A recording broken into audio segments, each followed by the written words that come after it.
Today we're going to be talking about solving quadratic equations by completing the square. And what does it mean to complete the square? Well, if you're going to complete a square, you're going to rearrange the quadratic equation so it looks like something that you can solve with the square root property. And you're going to do that by rearranging one side to be a perfect square. So let's take a look at how that's done, and that's best illustrated through an example.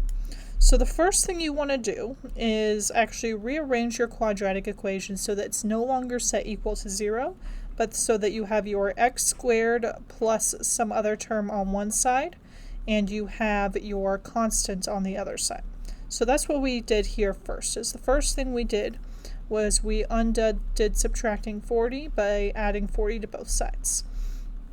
Then you want to figure out what is it that I have to add to both sides to make this a perfect square. And the key to that will always be doing b over 2 squared. So what is b? Well, b is whatever is the coefficient attached to x, so in this case 6. So in this case, if b is 6, 6 over 2 all squared is going to give us 3 squared, which is 9. So that's why I added 9 to both sides. Why did we do that? Well, now if we were to factor this, we would be asking ourselves what's going to multiply to 9 and add to 6, and that would be 3 and 3. So you'll always end up with, if you're going to factor it, you'll end up with x plus b over 2 squared as exactly how this guy is going to factor. If b is negative, then that will remain negative. As b is positive, it will remain a positive. Equals, and then you'll want to combine like terms on the other side. 4 plus 9 is 49.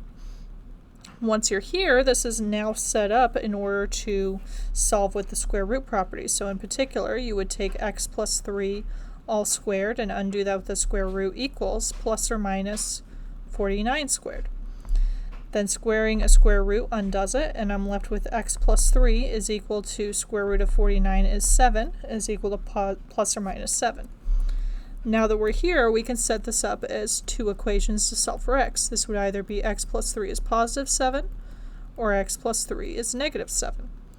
Go ahead and subtract 3 from both sides, and as your final answer you would get x is equal to 4 and x is equal to negative 10. Now you do want to actually double check this in the original problem, and that original problem was x squared plus 6x minus 40 is 0. And then if you were to plug in both of these numbers, if you were to plug in 4, so we get 6 times 4 minus 40 is 0. That would give you 16 plus 24 minus 40 is 0. So 40 minus 40 is 0, and you are indeed right. I would also encourage you to go ahead and double check that this will work for negative 10 as well. So pause your video if you don't want to check yourself, otherwise I'll go through it. Negative 10 squared is 100, 6 times negative 10 is negative 60, and indeed we get 100 minus 100 is 0, so we were good to go. Now, in this particular example, I believe it was the case that this was actually factorable, so you normally actually would not solve such a problem by completing a square. But if it is not factorable, then you're going to want to complete the square to solve them. So in particular, like this next one is a good case where he was not factorable. So there was nothing that would multiply to negative 1 and add to 6. So what you're going to do instead is normally you actually would have added the 1 to the other side as well. Well, this is an alternative way that you might see this sometimes laid out in a textbook or something. How I would probably recommend illustrating this is you would first rearrange this as x squared plus 6x is 1. Then you would note what you would have to add to both sides, which would be b over 2 all squared, which in this case is actually the same as the previous problem. 6 over 2 all squared gets you 9. So then you add 9 to both sides. Alternatively, you can just kind of go ahead and pre-factor it in there, if you will, once you've done enough of these, but I like to be a little bit more explicit. And then x squared plus 6x plus 9, that's going to factor into x plus 3 times x plus 3, which is x plus 3 all squared, equaling 10. So from this step, we sort of got to the same place as what the more textbook way of saying it would get to as well. Once you're there, you still want to undo the square by square rooting both sides and making sure that you plus or minus that square root when you do. And you end up with x plus 3 is plus or minus 10. Subtract 3 from both sides to undo adding 3. And you get x is equal to negative 3 plus or minus 10. So let's go ahead and just figure out, well, what would be initially at least the first thing that you would have to add in order to complete the square? Well, that's always going to be b over 2 all squared, and sometimes that's a little bit messy, like in this first one. So that would be z squared minus 19z plus negative 19 over 2 squared. And typically if we're actually solving a problem, if you had that equal some current constant, then you would want to add that to both sides so that you don't actually change the value of the problem. Here, an alternative way that you'll sometimes see it illustrated is like up here where you will subtract it on the same side that you added it to. That works too, either way you want to think about it. Once you're here, if you're asking yourself, well, what's going to multiply to negative 19 over 2 all squared and add to negative 19, that would be exactly negative 19 over 2. In this case, we might want to actually figure out what is negative 19 over 2 all squared. Well, we would do 19 times 19, and that would get us 361, and then 2 squared would get us 4. So what you're technically actually adding to both sides, or adding and subtracting on the same side, would be that 361 over 4. If we want to rewrite this expression by completing the square, what we're going to do is note, okay, the thing that I want to add and subtract from the same expression, since there is no equal sign, is again still b over 2 all squared. In this case, b is 6. 6 over 2 all squared gets us 9. So this would be x squared plus 6x plus 9. And then we have to undo adding 9 by subtracting 9 within the same side, or if there was an equal sign, you would add 9 to both sides. Both ways work. So that you would end up with x squared plus 6x plus 9 factors into x plus 3 times x plus 3, which is x plus 3 squared. And then our constants are going to add up to, in this case, 7 as our final expression. And again, we shouldn't have actually changed the value of the expression because we added and subtracted the same thing from both sides. Here, if we want to solve by completing the square, well, this is already set up nicely for it because I have my x squared bx on one side, I've got my constant on the other. So I've got to note what is b over 2 all squared. In this case, that would be 8 over 2 all squared, which would get us 4 squared, which is 16. And if I'm going to add 16 to both sides, I've also got to add it to the other side as well. To factor this, what's going to multiply to 16 and add to 8? That would be x plus 4 times x plus 4, aka x plus 4 squared. 16 minus 7 gets us 9.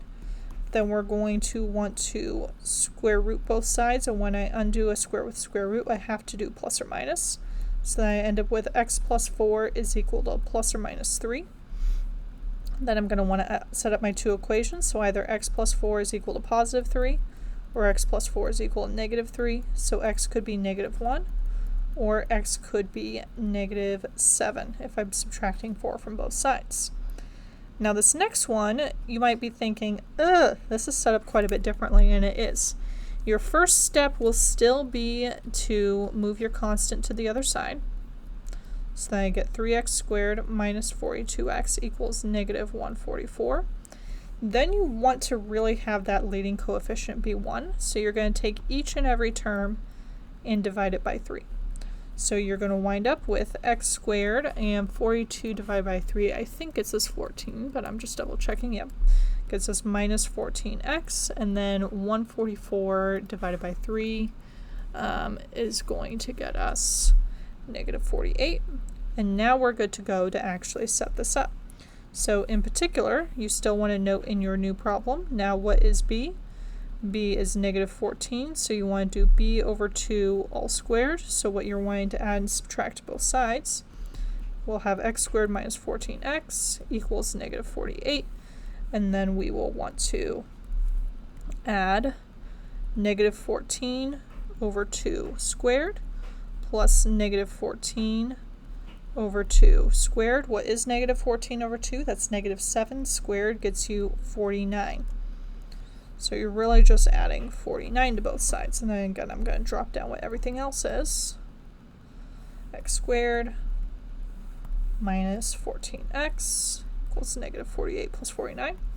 Then if we're going to factor, what's going to multiply to 49 and add to negative 14? That would be x minus 7 times x minus 7, aka x minus 7 squared. Negative 48 plus 49 is 1. This is equal to a positive number, so we are good to go. I'm going to rewrite this where we got a little bit more room though. So we've got x minus 7 all squared is equal to 1. We're going to undo squaring by square rooting both sides, and we have to plus or minus that square root. So then we get x minus 7 is equal to positive or negative 1. Split that up into our two equations. X minus 7 is positive 1.